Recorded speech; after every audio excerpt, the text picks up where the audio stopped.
বলবে? হ্যাঁ, কথা বোঝেন নাই, বলবে এটা না। এই জন্য রাসূল সাল্লাল্লাহু আলাইহি সাল্লাম বলেন, হুমা জান্নাতুকা ওয়া নারুকা। তোমার মাই হলো তোমার জান্নাত, তোমার বাবাই হলো তোমার জাহান্নাম। তোমার বাবাই হলো তোমার জন্য জান্নাত, তোমার মাই হলো তোমার জন্য জাহান্নাম। যদি খেদমত করে রাজি করাইতে পারো, খেদমত করে রাজি করাইতে পারো, তোমার মাই তোমার জন্য জান্নাত। রাসূল সাল্লাল্লাহু আলাইহি সাল্লাম হাদিস শরীফের মধ্যে স্পষ্ট ভাষায় বলেছেন, হাজারো হাজারো বার আপনারা বক্তাদের মুখে শুনেছেন, আল জান্নাতু তাহতা আকদামিল উম্মাহাত। মায়ের পায়ের নিচে হলো সন্তানের জান্নাত। সুবহানাল্লাহ বলেন। মায়ের পায়ের নিচে সন্তানের জান্নাত। এর মানে এটা না যে শুধু মাকেই খেদমত করবেন আর শাশুড়িকে মারবেন, এমন না না না।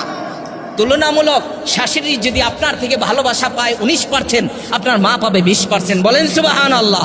আপনার শাশুড়ি যদি পায় 80%, আপনার মা পাবে 100+%। সুবহানাল্লাহ বলেন। এটা হলো আপনার সহানুভূতি, ভালোবাসা। এই জন্য মায়ের খেদমত করে আপনি দুনিয়াতে জান্নাত ক্রয় করতে পারবেন। বুখারী শরীফের হাদিস 5550 নং হাদিস, 5550 বুখারীর বর্ণনা।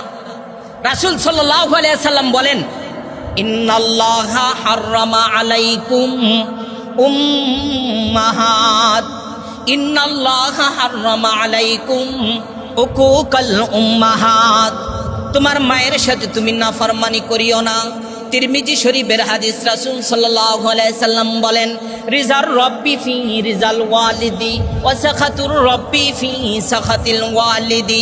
তোমার মা বাবা যদি তোমার উপরে খুশি হয়ে যায়, ও গোলাম তুমি নিশ্চিত করে থাকো আমি রব তোমার উপরে খুশি হয়েছি। পক্ষান্তরে বিশ্বনবী বলেন, তোমার মা এবং বাবা যদি তোমার উপরে নারাজ হয়ে যায় গো, তাহলে আল্লাহ রব্বুল আলামিন নারাজ হয়ে যাবে। তোমার মা এবং বাবা যদি হাতটা উপরে উঠায় বদদুয়া এবং দোয়া করার আগে, আল্লাহ রব্বুল আলামিন আরশ কুরসি ভেদ করে মালিক পর্যন্ত পৌঁছে যাবে।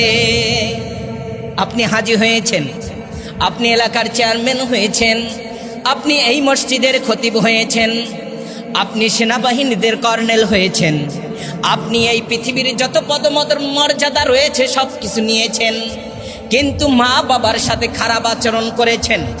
আল্লাহর হাবিব বলেন, তোমার এই সব কিছু পদমর্যাদা মালিকের কাছে তুচ্ছ হয়ে যাবে। আপনার কিছুই থাকবে না, আপনার কিছুই থাকবে না। আপনি